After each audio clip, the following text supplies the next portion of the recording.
But he said, I don't think he could win. I don't think he could win. He's too progressive coming from this state and what he's done in this state to win in any southern state, any red state. I disagreed, but no, this is a progressive African-American owned station, and I'm sure they like you, but he doesn't think you can win. What do you say to that? It's one thing to throw shade at your favorite politician, but it's another to torch him on live TV.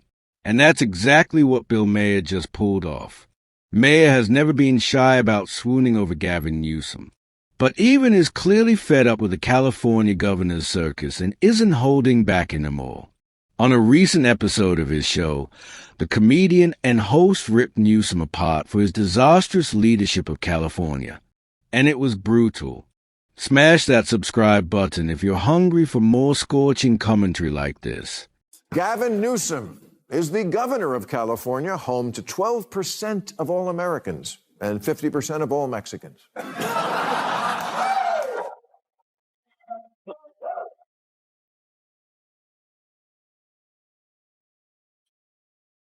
On the upside, Newsom is the only governor, with the possible exception of Kristi Noem, who looks like they could do porn.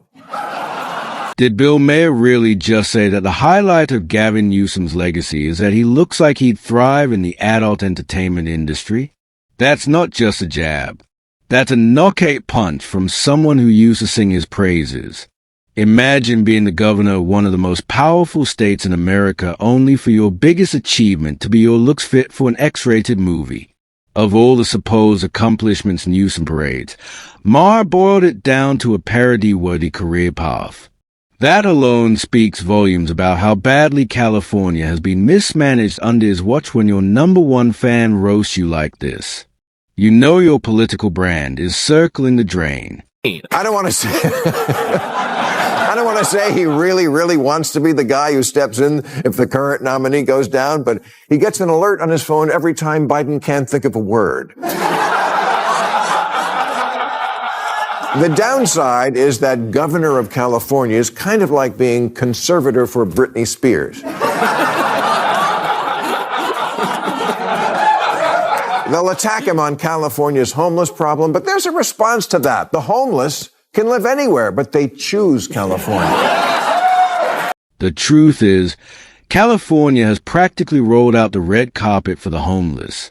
Why wouldn't they flock there? The state's laws have made it comfortable and convenient, creating a haven where they feel not just tolerated, but welcome. But let's not sugarcoat it. This isn't compassion. It's chaos. Under Gavin Newsom's leadership, homelessness hasn't just increased. It's exploded. Instead of tackling the crisis with tough, practical solutions, Newsom's policies enable it, turning sidewalks into tent cities and neighborhoods into open-air shelters. And it doesn't stop there. His soft stance on crime, always siding with criminals over victims, has fueled California's growing lawlessness. Break the law and you might just get a slap on the wrist. If that homelessness up, crime up, quality of life down. That's a Newsom legacy in a nutshell. The knock on Gavin has always been that he's slick.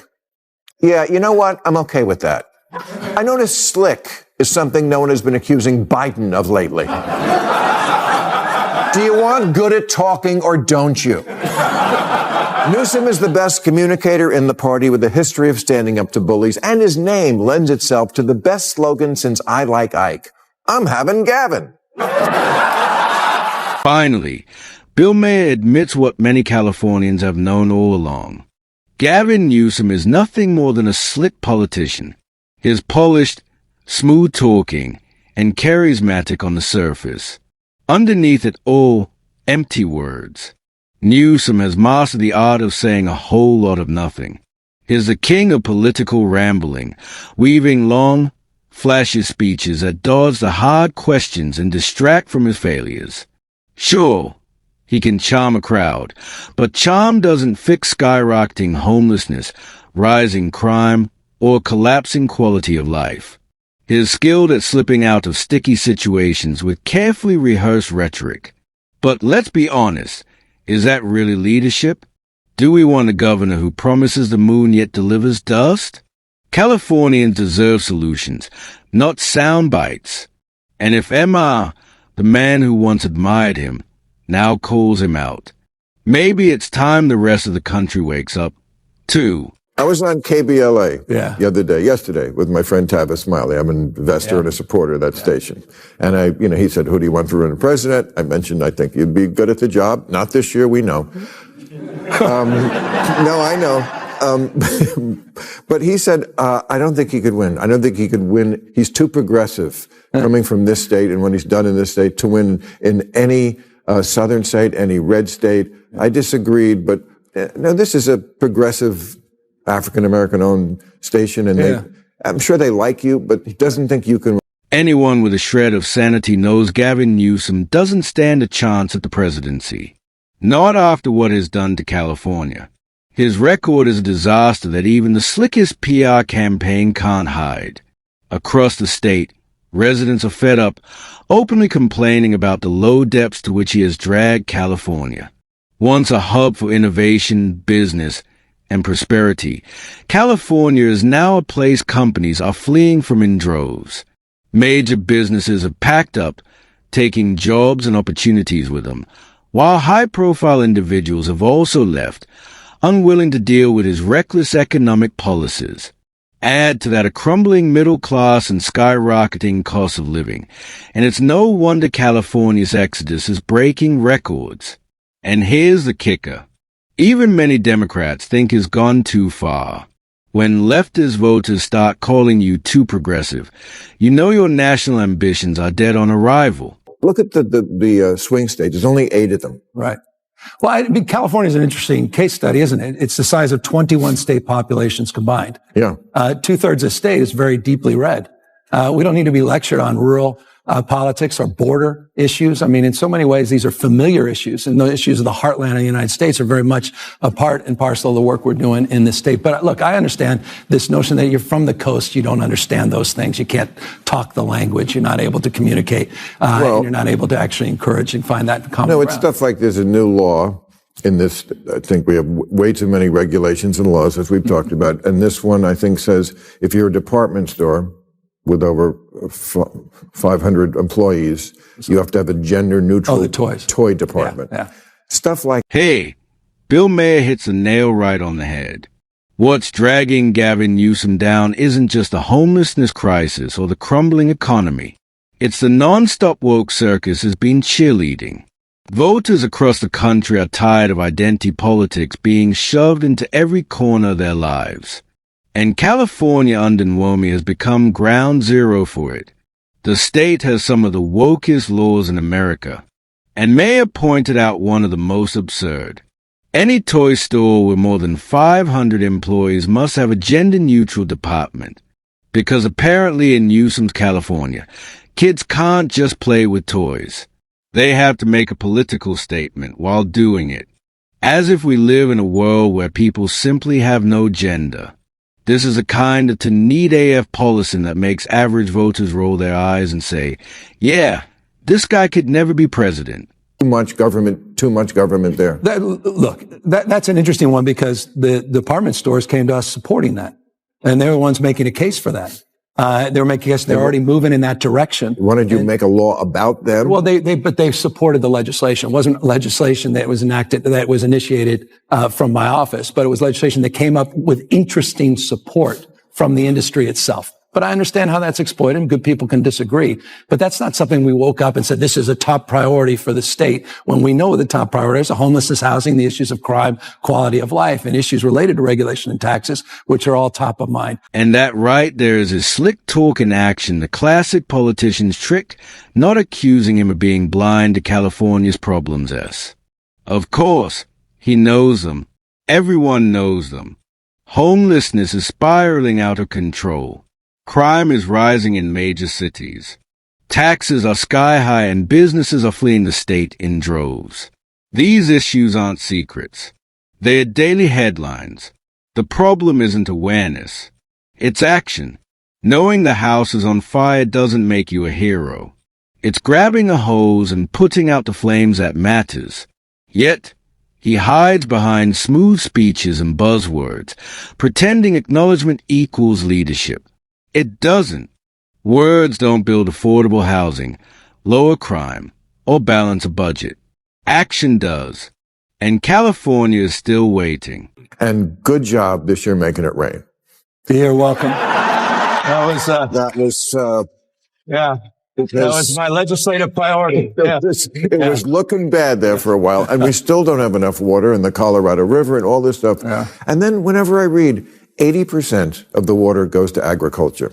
Almonds. Right. No one ever asked you about almonds? Oh, I'm going to ask you about almonds.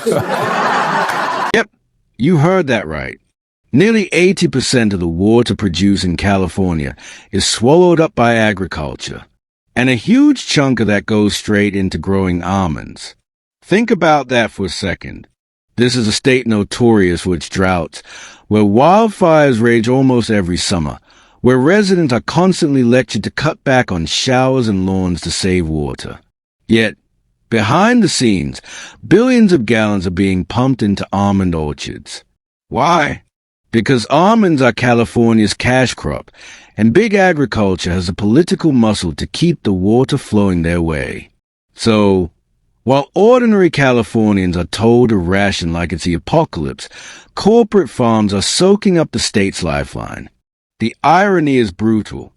In a land of fire and thirst, California's water isn't saving its people. It's growing nuts. We grow a boatload of almonds. I'm well here. aware. You know how much water it takes? Many gallons. 1,900 gallons to grow a pound of almonds. Yeah. Come on, man. Take on big almond. Take on big almonds. I mean, it's not like we don't have the water. No. But you're right about it. It's not that we don't have the water. That said, the last couple of years were tough. I mean, but it's also where the water's falling and we're not capturing it. And we're not capturing in those extreme years with these atmospheric rivers. Wets are getting a lot wetter, dry's drier, hot's getting a lot hotter. And so we've got to modernize our conveyance system. We've got to modernize our storage, not just above ground, but below ground. And so that's a big part of our focus and frame, including desalinization plants. We have 20 projects just on desal that we're working on today. So we put out a detailed water strategy that includes, by the way, getting that Delta Conveyance project back up and operational, and includes the first above ground off stream storage facility in half a century in the state, which, by the way, is being aided by a regulatory package I pushed forward to reduce red tape in the state of California. Look, when it comes to delivering slick, polished answers, nobody outshines Gavin Newsom.